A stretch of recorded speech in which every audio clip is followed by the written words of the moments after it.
नमस्कार बच्चों, कक्षा 8 की आपकी जो इतिहास की पाठ्यपुस्तक है उसके पहले चैप्टर को आप चर्चा कर रहे थे।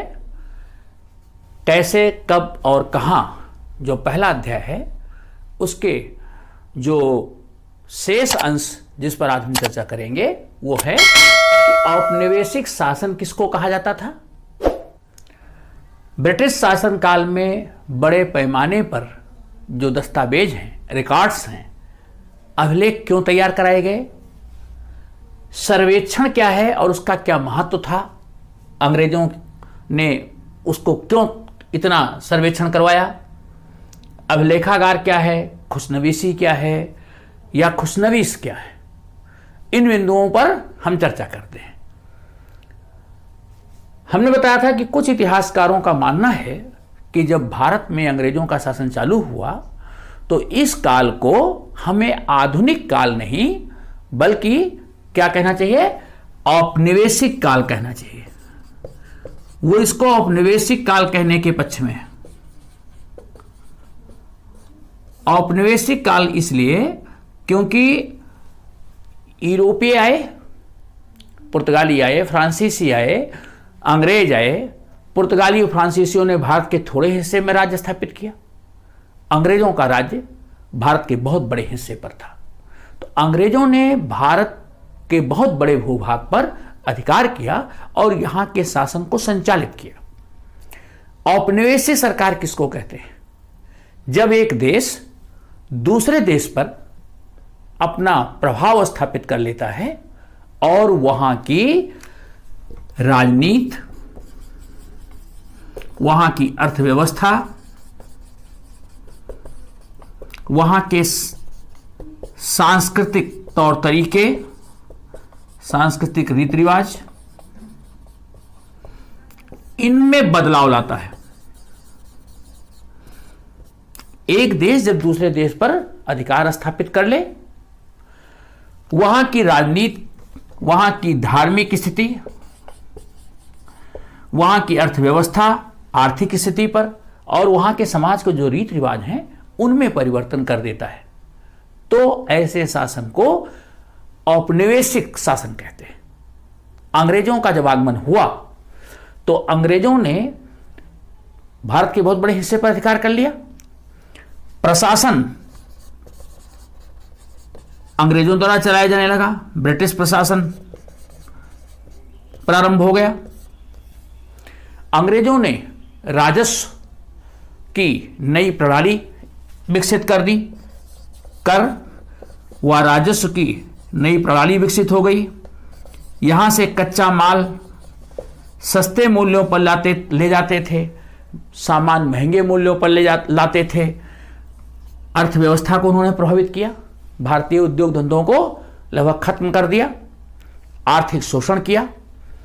यही नहीं, यहाँ के जो लोग थे, यहाँ के समाज में उन्होंने ईसाई धर्म का प्रचार प्रसार किया। ऐसी नीतियां बनाई जिससे ईसाई धर्म का व्यापक प्रचार प्रसार हो। ईसाई मिशनरियों ने ईसाई धर्म का भारत में प्रचार किया। जो भारत के सांस्कृतिक रीति रिवाज थे, इन रीति रिवाजों में भी उन्होंने हस्तक्षेप किया। जैसे आपने सुना होगा कि अंग्रेजों ने जो सती प्रथा थी उस पर रोक लगा दी, बल प्रथा पर रोक लगा दी।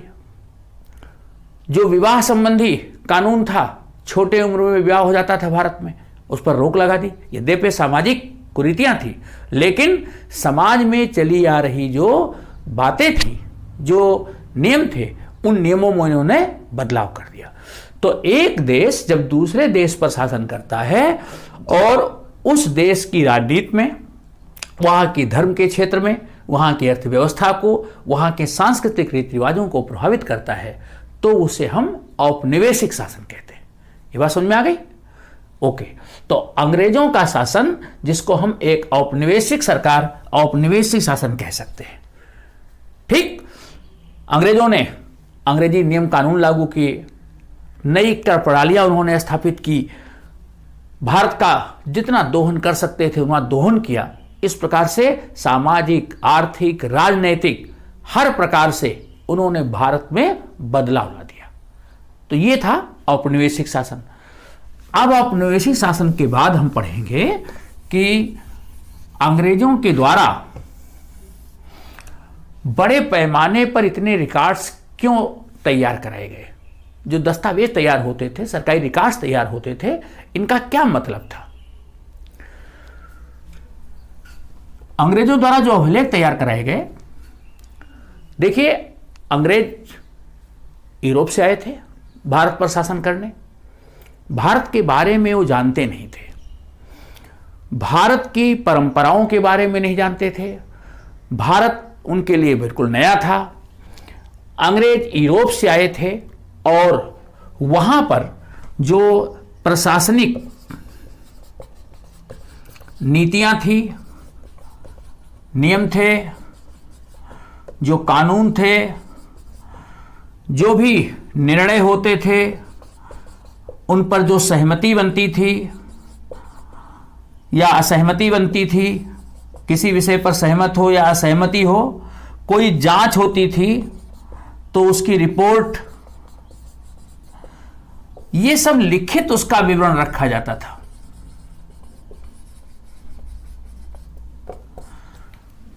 यूरोप में जो प्रशासन संबंधी नियम थे, योजनाएं थी, नीतियां या योजनाएं,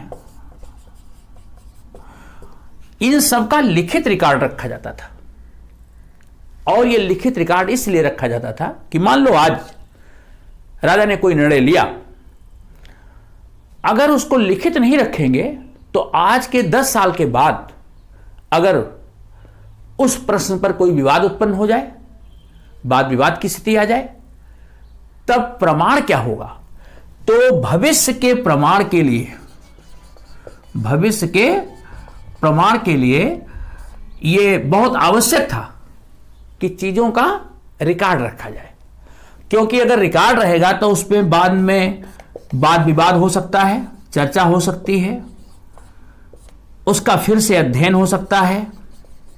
तो जो दस्तावेज थे या रिकॉर्ड्स थे, जो सरकारी दस्तावेज या सरकारी रिकॉर्ड्स होते थे, वो इसलिए आवश्यक थे क्योंकि वो भविष्य में प्रमाण के रूप में प्रस्तुत किए जा सकते थे। उन पर वाद विवाद चर्चा हो सकती थी, उनको अध्ययन के काम में लिया जा सकता था। इसलिए अंग्रेजों ने जो भी उनकी नीतियां थी, योजनाएं थी, जो नियम कानून थे, निर्णय थे या जांच रिपोर्टें थी, उन सब को लिखित करवाया उन्होंने, उन सबको उन्होंने लिखित करवाया। ओके, और ये सब लिखित विवरण रिकॉर्ड्स के रूप में सुरक्षित रखे गए। ओके, ये जो लिखित विवरण होते थे, इनका ये तो महत्व था ही कि भविष्य के प्रमाण के रूप में इस्तेमाल हो सकते थे। एक और महत्व था, अगर उस समय का इतिहास लिखा जाए, इतिहास लिखने के समय ये जो दस्तावेज थे, रिकॉर्ड्स थे सरकारी, ये स्रोत के रूप में इस्तेमाल हो सकते थे, इनको स्रोत के रूप में इस्तेमाल किया जा सकता था। ये इतिहासकारों के लिए अध्ययन के साधन थे, इतिहासकारों के लिए अध्ययन के स्रोत थे। तो ये इतिहासकारों के लिए एक साधन थे, इतिहास लिखने के एक साधन होते थे दस्तावेज और रिकॉर्ड्स। ओके, तो इन दस्तावेजों और स्रोतों के आधार पर अंग्रेज इतिहास लेखन का काम करवाते थे। अंग्रेजों से पहले मुगल काल में भी इन रिकॉर्ड्स और दस्तावेज को मेंटेन किया जाता था। दरबार में जो भी निर्णय होते थे उनको लिखित रखा जाता था। ऐसा नहीं कि अंग्रेज पहले प्रशासक थे जिन्होंने इन चीजों को लिखित तैयार करवाया। मुगलों के समय भी इन दरबारी गतिविधियों का पूरा ब्यौरा रखा जाता था और वो हमेशा के लिए काम आता था। उस समय जो ये दस्तावेज थे बेटा, ये सरकारी रिकॉर्ड्स होते थे, दरबार में इसको लिखने वाले लोग होते थे। आइए देखते हैं कि जो ये दस्तावेज तैयार कैसे किए जाते थे। जो भी सरकारी रिकॉर्ड्स या दस्तावेज थे, इनका लेखन हाथ से होता था। कागज के ऊपर, उसमें हाथ से बना हुआ कागज होता था, कागज पर पांडुलिपि के रूप में उनको लिखते थे। ऐसे लोग जिनकी लेखनी बहुत अच्छी होती थी, जो बहुत सुंदर लिखावट में लिख सकते थे, साफ सुथरा लिखते थे, उनको खुशखत नवीस कहते थे। खुशखत नवीस अर्थात हिंदी में कहें तो सुलेखक, जिनका लेख अच्छा हो। वो लोग सारे दस्तावेजों को तैयार करते थे, उनकी प्रतियां तैयार करते थे, और ऐसे कला को, अच्छी लिखने की कला को खुशनवीसी कहा जाता था। खुशनवीसी लेखन कला को कहा जाता था। सुलेखन को खुशनवीसी और सुलेखक को खुशखत नवीस। ये लोग सारी प्रतियां तैयार करते थे रिकॉर्ड्स की। ओके, फिर इसके बाद इन दस्तावेजों को सुरक्षित रखा जाता था, क्योंकि भविष्य में काम आ सकते थे, इतिहास के स्रोत के रूप में या कभी प्रमाण के रूप में। तो इसलिए इन दस्तावेजों को जहां सुरक्षित रखते थे उसे अभिलेखागार कहते थे। आर्काइव्स या अभिलेखागार। अभिलेखागार या आर्काइव्स क्या था? आर्काइव्स या अभिलेखागार वो स्थान होते थे जहां दस्तावेजों को, सरकारी रिकॉर्ड्स को, रिपोर्ट्स को, इन सब चीजों को सुरक्षित रखने का काम होता था। यहां पर इनको सुरक्षित रखा जाता था। सार संभाल इनकी होती थी कि ये खराब ना होने पाए। और अंग्रेजों ने इन अभिलेखागारों को सुरक्षित रखने के लिए हर कार्यालय में ऐसे कक्ष बनवाए जिनको अभिलेखागार कक्ष कहते थे। तहसील स्तर पर, कलेक्ट्रेट स्तर पर, कमिश्नरी स्तर पर, प्रांतीय स्तर पर और केंद्रीय स्तर पर हर जगह ऐसे अभिलेखागार सुरक्षित किए गए, जहां पर जो दस्तावेज होते थे, इन दस्तावेजों को सुरक्षित रखा गया। आज भी आप कलेक्ट्रेट में जाएं, कचहरी में जाएं, तो जितने भी मुकदमे होते हैं, जितने भी सरकार फैसले लेती है, चाहे वो तहसील में एसडीएम द्वारा, तहसीलदार द्वारा लिए गए फैसले हैं या कलेक्टर द्वारा लिए गए फैसले हैं, वो सारी चीजें लिखित और सुरक्षित रखी होती हैं, उनको आप देख सकते हैं। तो ऐसे अभिलेखागारों में जो सरकार के द्वारा दिए गए निर्देश हैं, सरकारी अधिकारियों की जो रिपोर्ट्स हैं, जांच समितियों की रिपोर्ट्स हैं, नक्शे हैं, जमीन जायदाद संबंधी रिकॉर्ड्स हैं, राजस्व संबंधी रिकॉर्ड्स हैं, ये सब चीजें अभिलेखागार में सुरक्षित मिलेंगी। पुराने पेपर्स, पुरानी पुस्तकें, वो सब अभिलेखागारों में सुरक्षित रखी जाती हैं।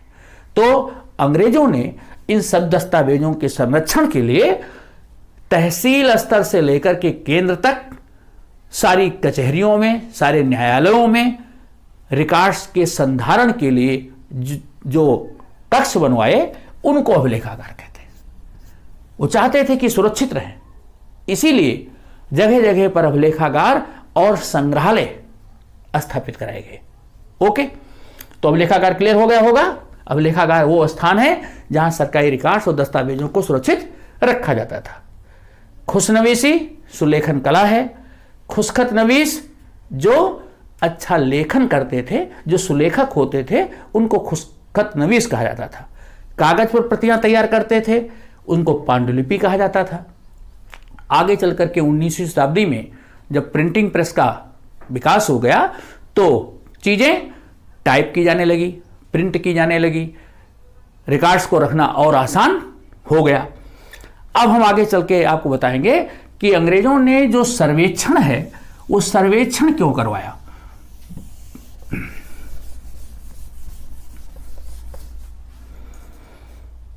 सर्वेक्षण, सर्वेक्षण का अर्थ होता है पता करना।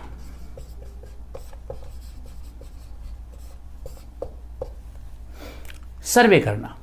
आप देखते हैं कि कई बार आपके गांव में, आपके कस्बे में कुछ लोग आते हैं, वो आपसे आपके परिवार संबंधी कुछ जानकारी चाहते हैं। मसलन आपके परिवार में कितने लोग हैं, कितने पढ़े लिखे हैं, उनकी उम्र क्या है, उनकी आय क्या है, और बहुत से प्रश्न वो आपसे पूछते हैं। ये समय समय पर सरकार ऐसी जानकारी इकट्ठा करने की कोशिश करती है, इसको सर्वे कहते हैं। सरकार द्वारा जानकारी प्राप्त करने की जो कोशिश होती है उसको सर्वे कहते हैं। तो अंग्रेज इतनी सर्वे क्यों करते थे? अंग्रेज जो कि यूरोप से आए थे, वो भारत के लिए बिल्कुल नए नए थे। उनका मानना था कि किसी स्थान का शासन चलाने के लिए उस स्थान की जानकारी होना सबसे जरूरी है। क्या चाहिए थे? शासन के लिए किसी भी देश, जिस देश पर आप शासन कर रहे हैं, देश की संपूर्ण जानकारी आवश्यक। जैसे वहां की जनसंख्या कितनी है, वहां की भूमि क्षेत्रफल क्या है, जिसके लिए वो नक्शे तैयार करवाते थे। उन्होंने नक्शे तैयार कराए। उन्होंने जो धरती है उसकी बनावट, मिट्टी की उर्वरता, यहां की फसलें कौन कौन सी होती हैं, नदियां, नदी घाट, रास्ते, वन, प्राणी, मानव शास्त्र, यहां के मनुष्यों की बनावट, मनुष्यों की उत्पत्ति के बारे में, इन सब के बारे में उन्होंने व्यापक सर्वे करवाए। पहले उन्होंने मानचित्रों के निर्माण पर जोर दिया, जिससे कि भारत के बारे में, भारत की भौगोलिक बनावट के बारे में, भारत की भौगोलिक स्थिति के बारे में सारी जानकारी मिल सके। नक्शे तैयार हुए तो उससे उनको पता लग गया कि नदियां कहां कहां हैं, कहां नदी घाट हैं, क्योंकि उसमें नदी के द्वारा आवागमन होता था। नदियों के द्वारा उनको रास्ते का पता लग गया, कौन से रास्ते हैं, कौन सी सड़कें हैं, बस्ती कहां है, आबादी कहां है, शहर कौन से हैं, कौन सा क्षेत्र वनों से ढका हुआ है, यहां वनों में किस प्रकार के प्राणी हैं, जो यहां के मनुष्य हैं उनकी उत्पत्ति वो किस प्राणी वर्ग के हैं, उनकी निर्जातीय, उनकी मनुष्य की जाति कौन सी है, इस सब का अध्ययन किया। जो यहाँ की भूमि है, भूमि की बनावट कैसी है, कौन सी भूमि कृषि योग्य है, कौन सी भूमि कृषि योग्य नहीं है, खनिज कौन से हैं, ये सारी जानकारी उन्होंने इकट्ठे करवाई। जमीन की उर्वरता कैसी है, कौन कौन सी फसलों की खेती हो सकती है, ये सब किस लिए तैयार कराया होगा? इससे अंग्रेजों का हित जुड़ा था।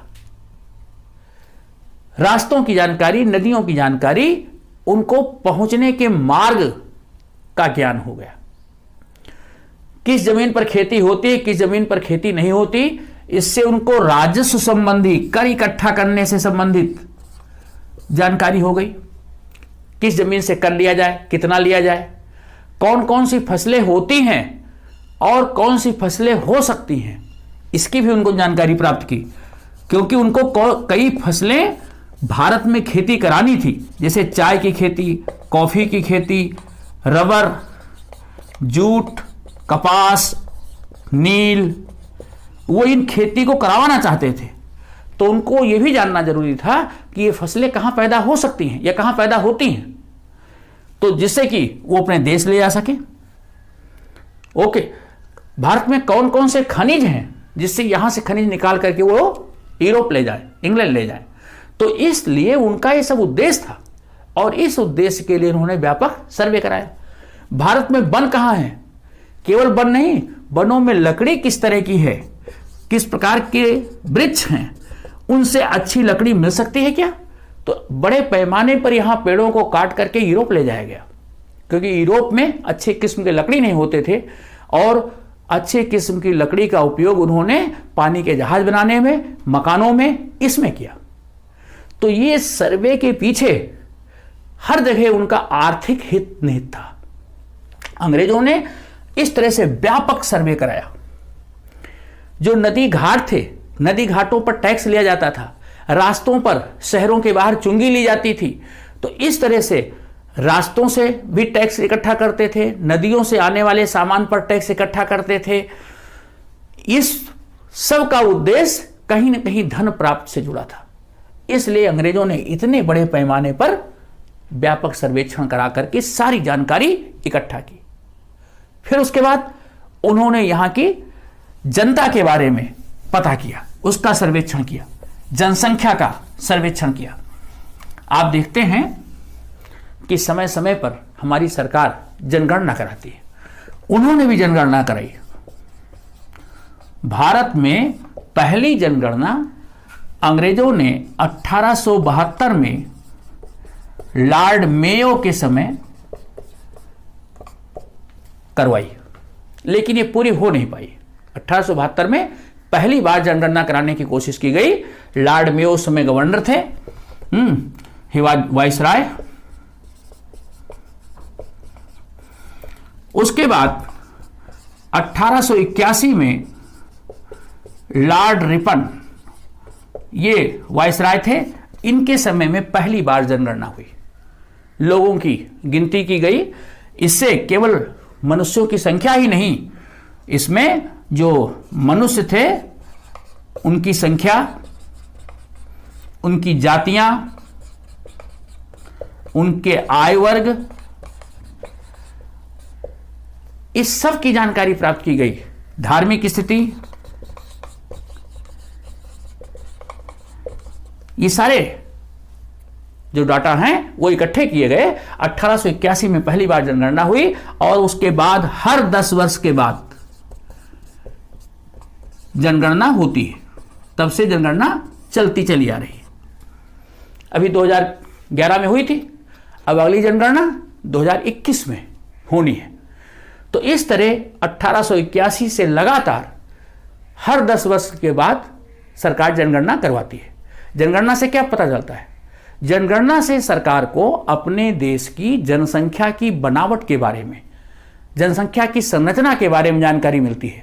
कितने हमारे यहाँ बच्चे हैं, कितने वयस्क हैं, कितने वृद्ध हैं, कार्यशील जनसंख्या कितनी है, वृद्धों की जनसंख्या कितनी है, कितने शिक्षित हैं, कितने अशिक्षित हैं, कितने मकान हैं, कितने मकान नहीं हैं। तो इसलिए सरकार पूरी प्लानिंग करती है और उसके अनुसार अपनी नीतियों का निर्माण करती है।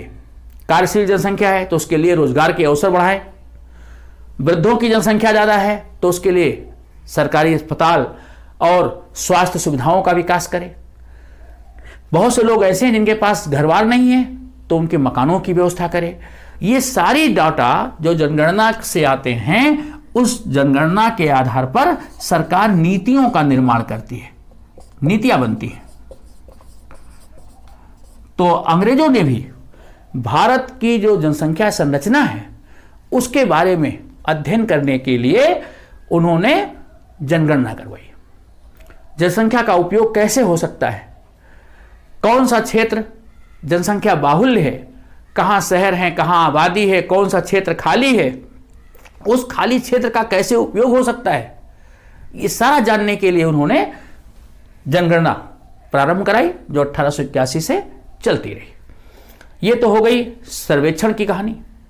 अभी जो सारे रिकॉर्ड्स इकट्ठे किए जाते हैं, दस्तावेज इकट्ठे किए जाते हैं, सर्वेक्षण किए जाते हैं, तो क्या ये सारी जानकारी दे देते हैं या नहीं देते?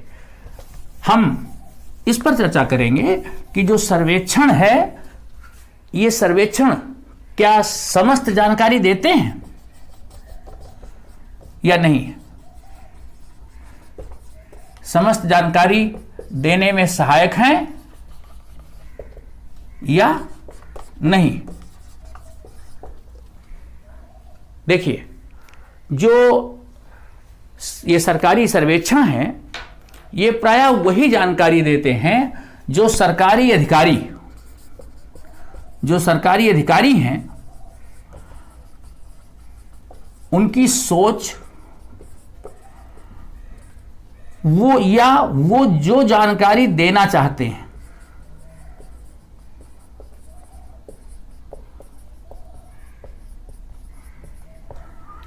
जो सरकारी अधिकारी सर्वेक्षण कर रहे हैं, उनकी सोच इस सर्वेक्षण से पता चलती है।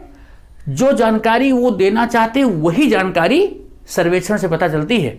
सारी जानकारी हमें पता नहीं चलती। जैसे अगर जनगणना होती है तो जनगणना में जो सवाल पूछे जाते हैं, केवल उन्हीं प्रश्नों के उत्तर जनगणना रिपोर्ट से मिलती है। या कोई जांच समिति है, कोई दस्तावेज है, तो दस्तावेजों में जो सरकार अध्ययन करती थी, सरकार के जो अध्ययन के क्षेत्र होते थे, सरकारी जो अध्ययन के क्षेत्र थे, उनकी ही जानकारी मिलती है।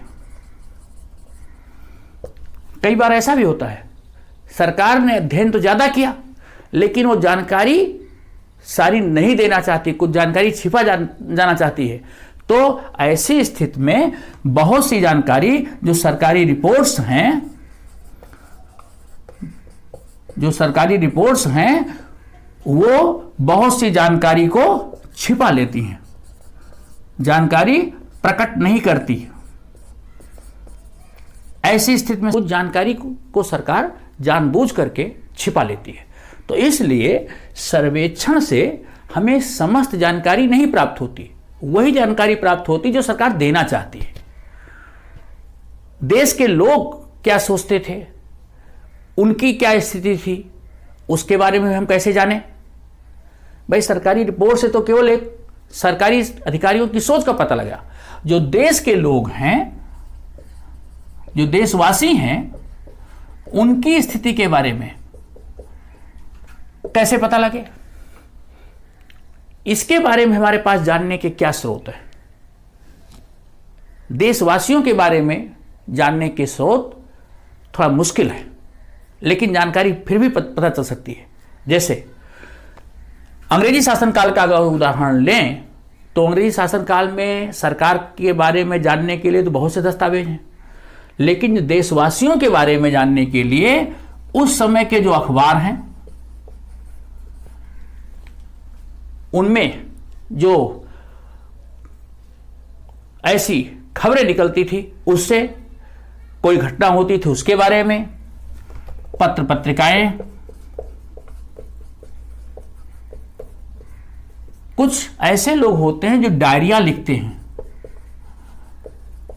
कुछ महत्वपूर्ण लोगों की डायरियां, उन विशिष्ट लोगों ने, पढ़े लिखे लोगों ने अपने समाज के बारे में, अपने देश के बारे में, देश में घटित किसी घटना के बारे में डायरी में अगर उल्लेख किया है।